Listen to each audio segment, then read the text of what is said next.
Hello everybody and welcome to this week's video. It is a new month, which of course means it's time for the February wrap up.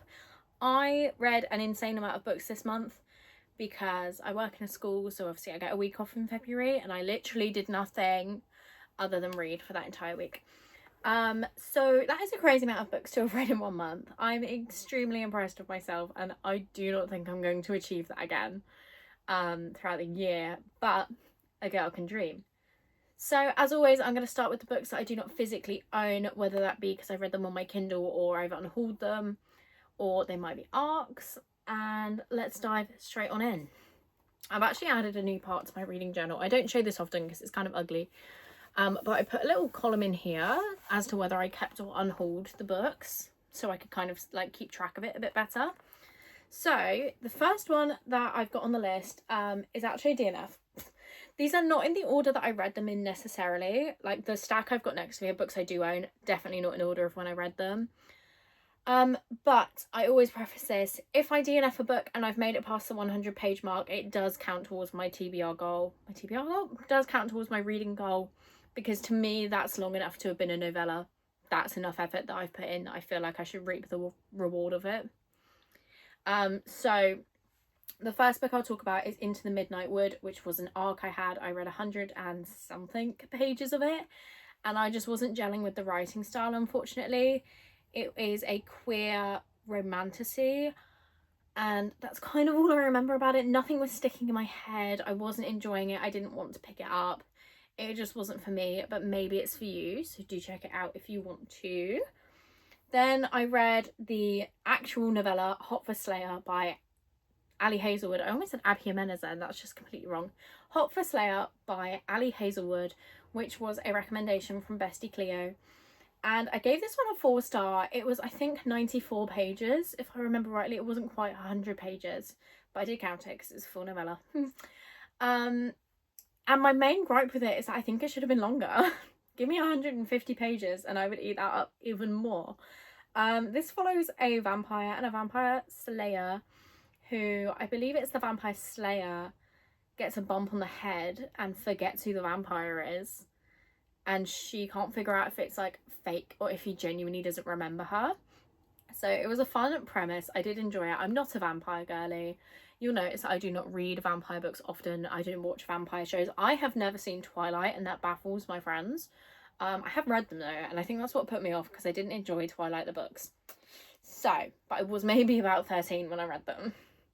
And they're big books, so 13-year-old me was not much of a reader. But yeah, so vampire things aren't really my kind of go-to book, but I did enjoy this one and I did give it a 4-star. Then a very random one that I actually have to talk about is The Curious Incident of the Dog in the Night. This is a kids book. It's the best way I can explain it. It's on the syllabus for year 9s at the school I work at. So I happened to be reading it with them, and I got fed up of having to wait for them, so I finished it myself because I wanted to know what happened. It was actually quite good. I gave it a 3-star because, you know, it was a bit of a drag by the end, but the plot was interesting enough. It follows a boy called Christopher. He has Asperger's, or autism, I think is the more acceptable term to use nowadays.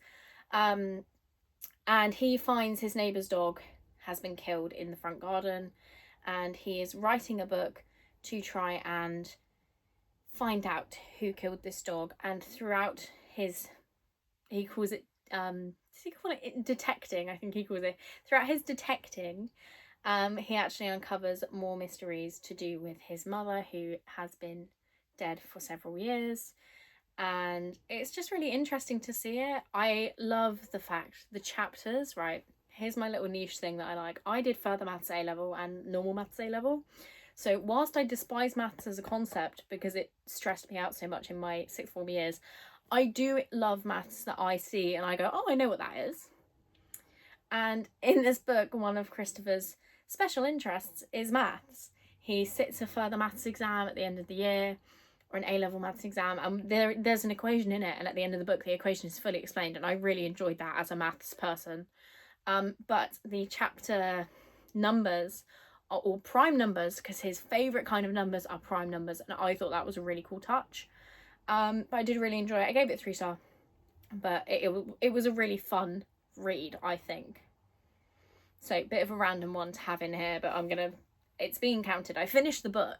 So then I've got The Game Changer by Lana Ferguson.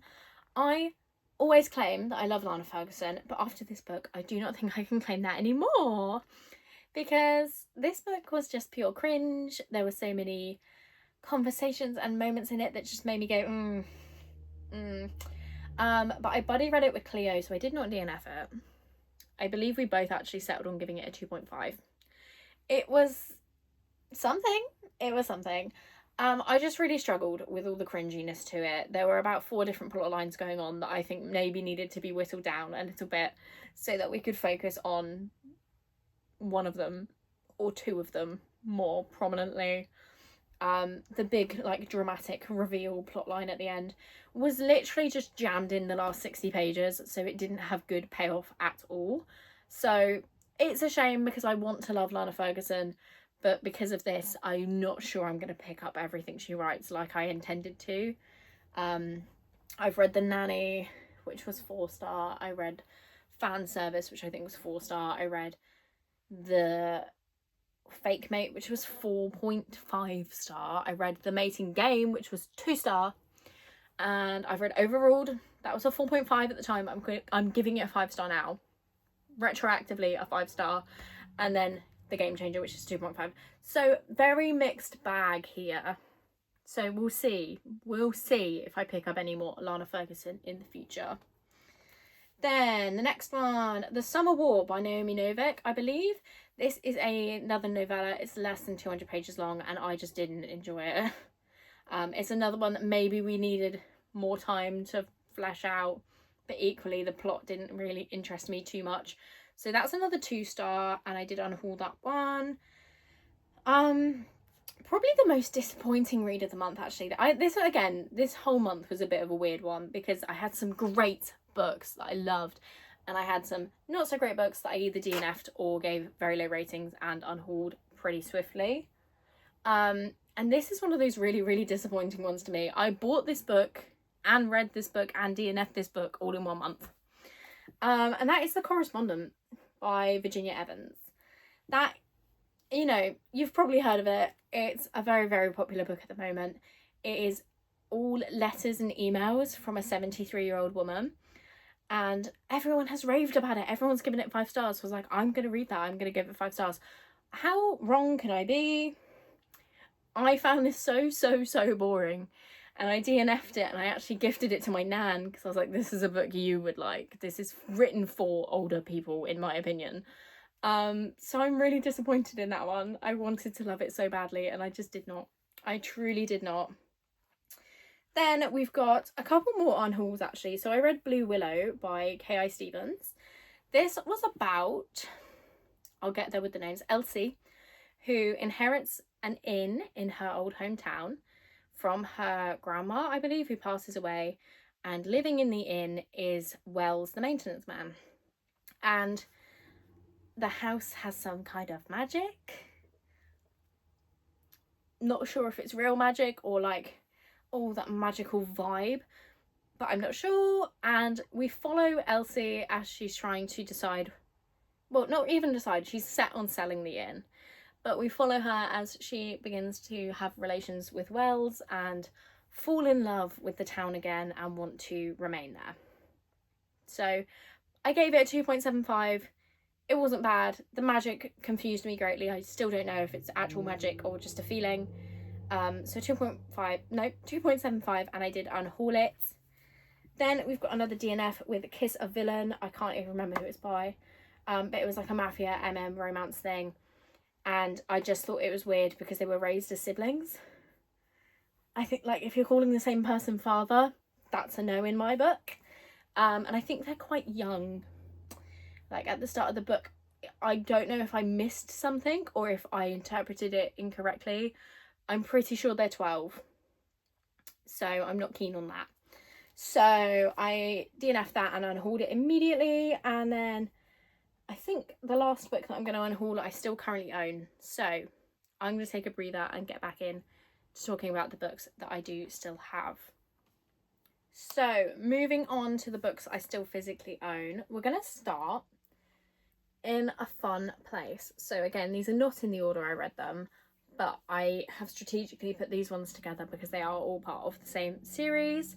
I fell deep into the rabbit hole of the Bridge Kingdom. You can see behind me here, I now have 3 special editions of the Bridge Kingdom, 2 of which are just the first book, and then I've got one of what's the second book called? The Traitor Queen as well. And you can see here I have the rest of the currently published series to talk about.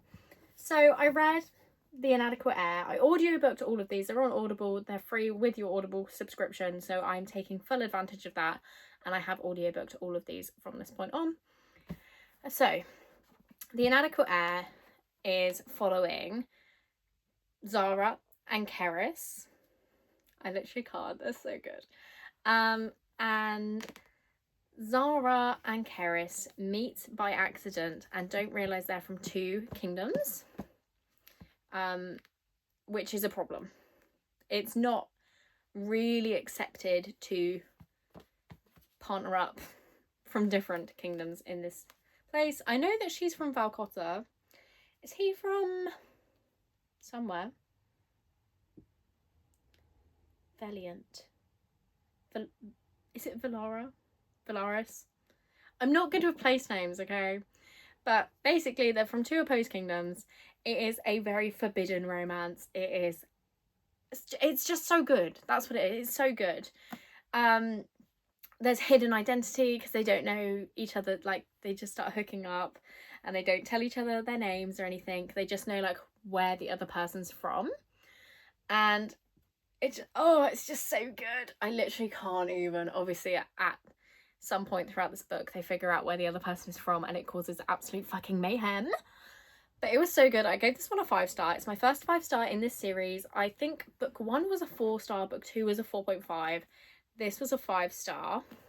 Then if we go on to talk about the next book, which is still following Keris and Zara, which is The Endless War. This one is much more war based, as you could guess from the title, which is not typically my favourite thing in fantasy books. I find it quite draggy when it's all war. But this, because I was already so invested in Zara and Keris and in the world building and everything going on, this was incredible. I can't tell you too much because it will spoil things, but I gave this one a 4.5. And then The Twisted Throne, I should probably say now as well, the Bridge Kingdom series, there's 6 books in total. The next one comes out in April, I think, but I think it might be available on Audible already. So I'm not sure what happened there. Maybe it's the new covers that are coming out. So I will be diving straight into that in March. What am I trying to say? Every 2 books we get a new couple, basically. They're little, like, duets that form a whole series. And this is obviously the first book in the next duet, which follows James and Anna. Anna is the Princess of Ithaca, who is betrothed to Will, which is James's brother. Yes, absolutely yes. It is, again, so good. The reason that they can couple up from different kingdoms in this book is it is a political alliance. The ending of this book, I literally just had to, like, stop and just stare at a wall whilst I listened to it so I understood what was going on. It was actually mind-blowing. The book is on my head, guys. This is the show. I'm still thinking about it. This is the last book I read in April, by the way, so fresh in my brain what happened at the end of this book. I'm mind-blown. Mind-blown. I can't even speak properly. That's the point of it. I can't even speak properly. That's how excellent the ending of this book was. The tension that was built throughout between James and Anna. It was good. It was really good, guys. Really good. I gave this one a 4-star. With the way I'm talking about it, it might be a 4.5. Just maybe. And yeah, I can't wait to dive into the next book, if I'm honest. Like, I kind of just need it now. It's incredible. So I'm going to stop talking about the Bridge Kingdom before this turns into a Bridge Kingdom review. The next book that is in my pile is Met Your Match by Portia McIntosh. We know I'm a Portia McIntosh girly. All of the books up here, from this book to this book, are Portia McIntosh. She's just great. That's the best word for her. She's great.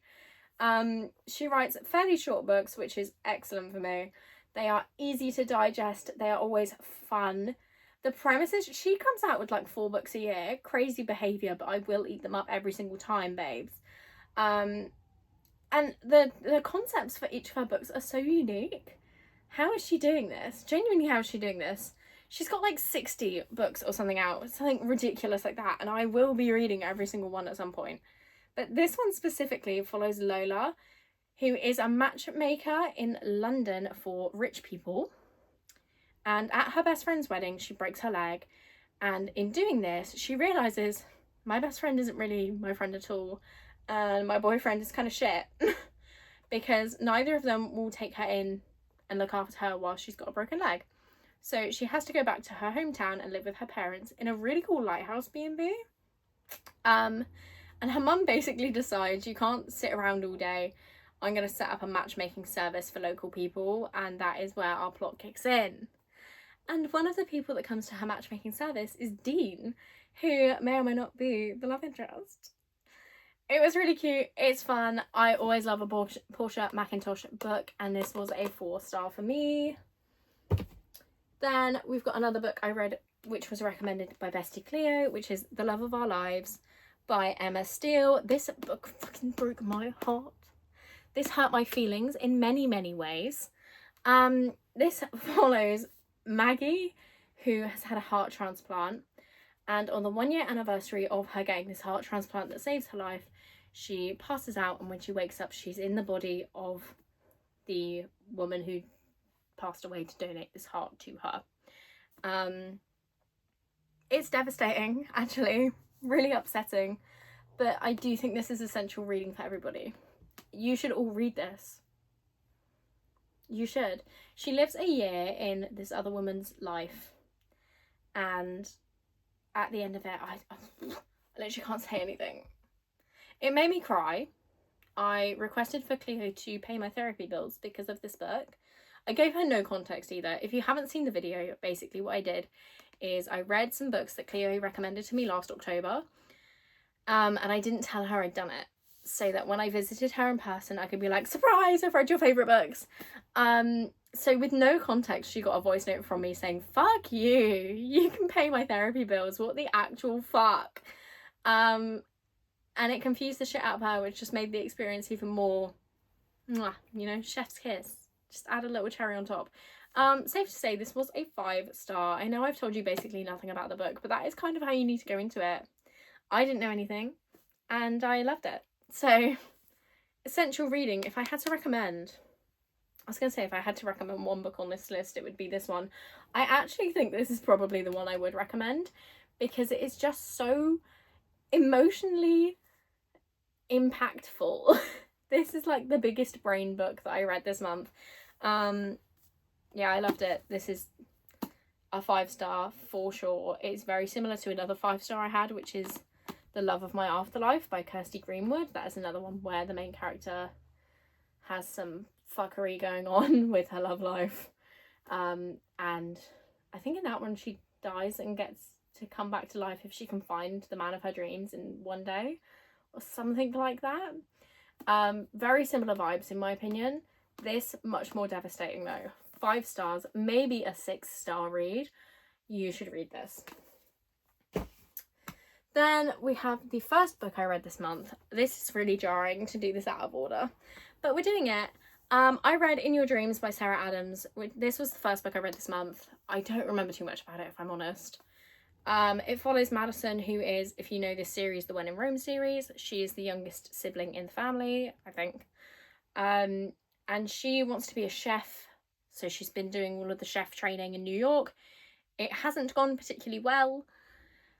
So when she gets offered a job by James, who is her brother's best friend, who's very, very grumpy, back in their hometown, she accepts the job offer. But little does she know, this job didn't exist until she needed it. He made it up, babes. He made it up for you. Which I think is so that's like such a sweet thing to do for someone. But unfortunately, because I don't really remember too much about this, I am really contemplating unhauling it. Like the whole series. I love the series. I can't tell you anything that happened in it. So let me know what you think I should do. I gave this a 4-star at the time. I literally can't remember anything really that happened in it though. So maybe it's more like a 3.5. We'll see. We'll see. Let me know what you think I should do. Check my Vinted. If it's on there, you know what my decision was. But I gave this a 4-star at the time. Then another book, I actually finished this yesterday. I was buddy reading Blue Sisters with Beth over on Instagram. And we are kind of both very conflicted about what we think of this book. Like, yes, I'm going to unhaul it. Yes, I did finish it. Yes, I did enjoy it. I don't know what the fuck to rate it though. It should be a 3-star based on my actual feelings towards the book. But in my heart of hearts, I feel it needs to be a 4-star. The math isn't mathing. Explain it to me, guys.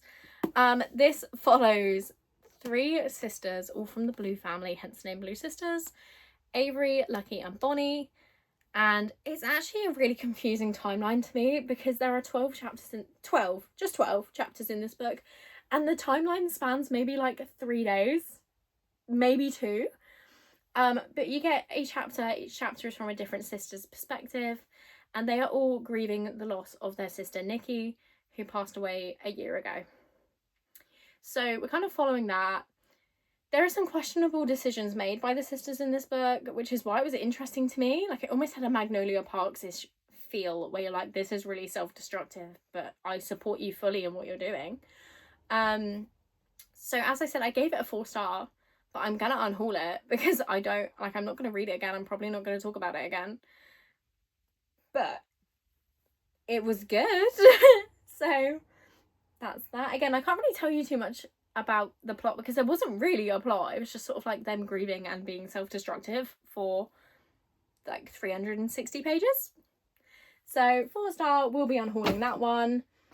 Then I also have read Alive and Wells by Bailey Hannah. This confused me greatly because for a lot of it I was kind of like, I don't know if I want to read this.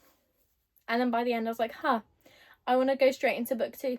I want to go straight into book 2. I didn't because I had other things to read, but I did end up really enjoying this, which is crazy. I will say, trigger warning for domestic violence. That is a huge plotline in this. Unavoidable. If that triggers you, please don't read this. If it doesn't, please do read this. This follows Cecily, who leaves her abusive husband and goes to live on Wells Ranch. What the fuck is his name? Austin. I keep forgetting. Even when I was reading the book, I was like, what's his name again? Austin? Are we sure that's his name? But yes, his name is Austin. Austin Wells owns the ranch, I believe, or it's part of it. Like, it's in his family, hence the name. He's not very happy about the city girl being on his ranch. So it causes a bit of tension, a bit of friction between them. But will he fight to the death in her honour? Absolutely he would. Yeah, it was an interesting read. I really don't know how to sum this one up, but I gave it a 4-star. I think the amount of books I read this month has really fried my ability to remember anything that happened in any of them. But I did enjoy this in the end, and I will be reading at least book 2, and we'll see from there if I feel the need to continue, because I think there's 4 books out now and maybe a 5th one coming later in the year. So we'll see what I think of this. I think it's on Kindle Unlimited as well. Then, very excitingly, I had the arc of And Now Back to You by B.K. Borison. I love B.K. Borison. I don't know if you can tell from my special editions and the whole collection of books from her behind me. But she's one of my favourite authors now. She's actually so good. Like, newsflash, guys, B.K. Borison's a great author. Yeah, I had the arc of And Now Back to You, and of course on release day I went and got the works edition. So I had the sprayed edges to match my copy of First Time Caller. This follows Delilah and Jackson, who are both weather reporters on different mediums. So Jackson is a radio presenter and Delilah is a TV presenter. And they get paired up to go and report on this huge storm happening. And they get put together in Jackson and Delilah's weather together. And it's just really sweet. It's very Grumpy Sunshine. Delilah is kind of like chaos incarnate. Jackson is borderline OCD with his behaviour. But Are they an excellent pairing? Of course they are. It's so cute. It's very forced proximity because of the storm. There's only one bed. We know I eat that trope up. Only one bed. I literally, my jaw dropped at the only one bed. And it's kind of like single parent, but not really, because he's their brother, but he is, he has full custody over his two younger sisters. So there's an excellent dynamic going on there. I might even link my full Goodreads review to this, because I don't know how to put into words how much I love this. I stayed up till 3 in the fucking morning on a Monday morning before work to finish this book because I could not stop thinking about it. It's a 5-star, maybe a 6-star. If I can come up with a tattoo idea for this, it's getting inked onto me permanently, which would be my second BK Borison tattoo. So big fan of this book.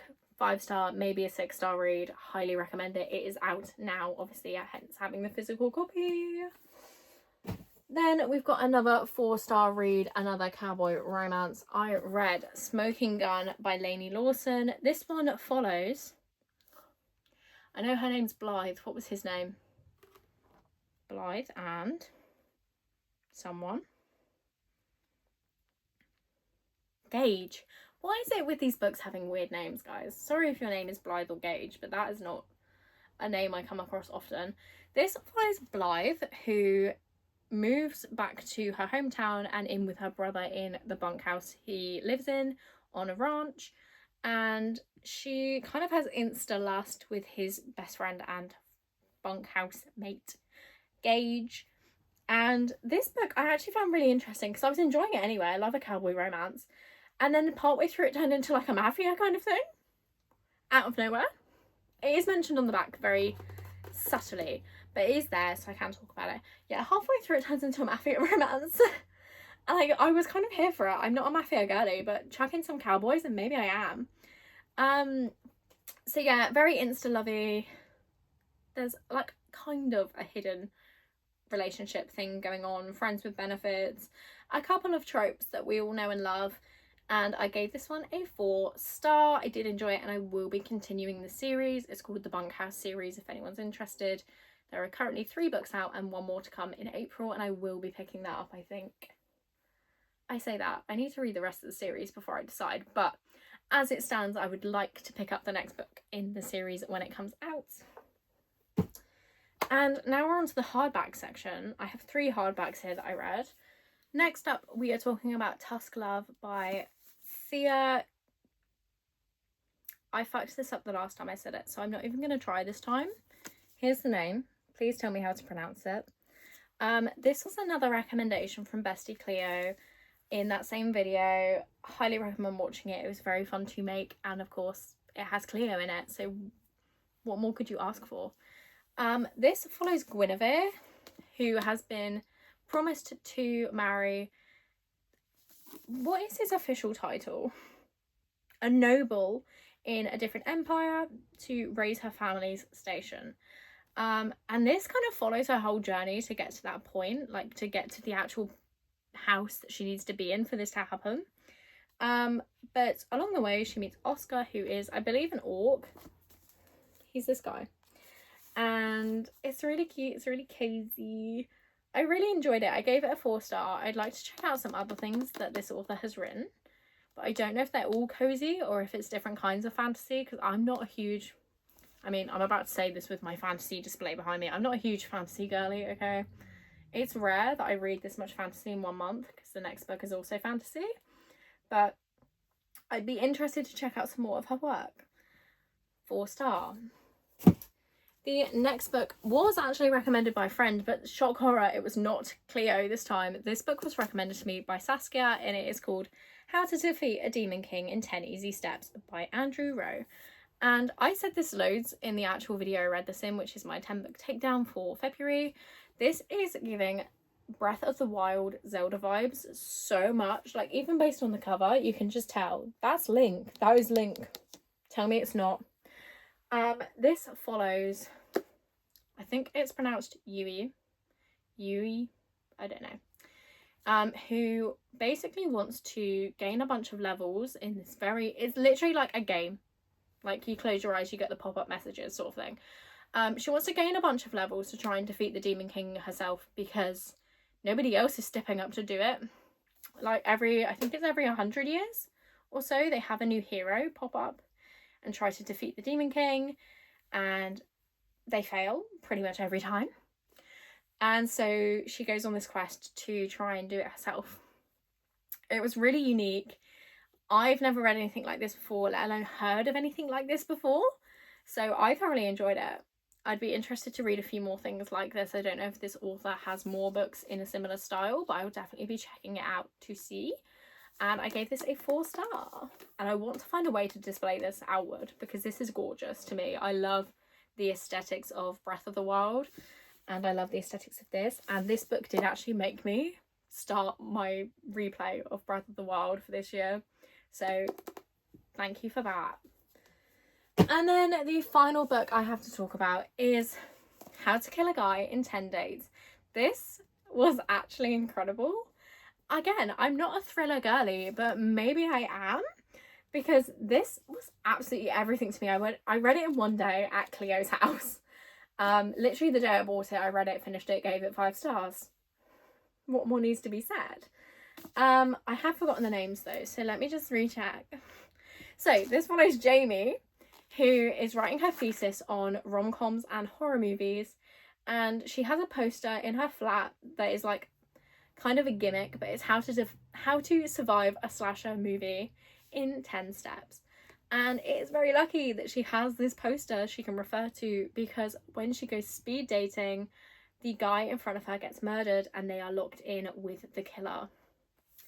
That's all I'm gonna say. There is a little romance to the side of this. It had me on the edge of my seat. I don't know if there's clips of it because I can't remember what I got time lapses of, but when I was reading this, and Cleo can verify this, I was literally like nail biting. I was so tense from everything going on. This to me was the perfect thriller. This was done so well. It was spooky, it was scary. I stayed up late to finish it because I wanted to know what was happening and put my mind at ease. It was everything to me, and it was funny. It was funny. Big fan of this. Obviously I gave it 5 stars, and that I'm gonna leave it at that.